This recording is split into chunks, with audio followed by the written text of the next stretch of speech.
Welcome to this episode of moMONEY. I'm Alexander Paul Morris, your host. Bank cards look like credit cards and act just like credit cards. However, they do not at all charge like credit cards when it comes time to pay the bill. These cards act exactly as your bank account would had you written a check.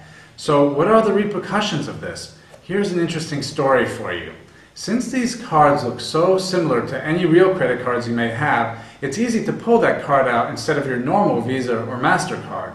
This is exactly what happened to a friend of ours who was shocked to suddenly see an $80 overdraft banking fee charged to a little used account that just happened to have insufficient funds to cover the transaction.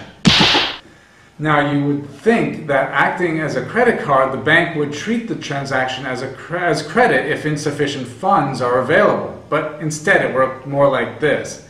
The card gets swiped like any other credit card and receives a normal approval from the credit card company. But apparently, the bank is not in real-time contact with the credit card company. So while the transaction may be accepted by the credit card company used by the bank, it can cause an overdraft in your checking account once the bank is notified if you have insufficient funds to cover it. If you choose to use a bank-linked credit card, make darn sure you have more than enough to cover the transaction if you don't have overdraft protection. Depending on which bank you use, insufficient fund fees can be very steep, varying from $30 to as high as $80, as our friend discovered. Wow! Sometimes these fees can be partially negotiated down if you're persistent, but don't hold your breath.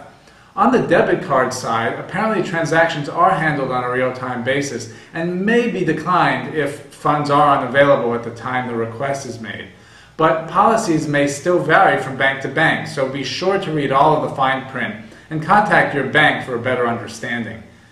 Either way, these overdraft fees, enacted for whatever reason, are truly and outrageously exorbitant. I mean, imagine an $80 fee on a $100 overdraft, then calculate the annualized return on the loan. Ouch! Makes you wonder how the banks can get away with any of it.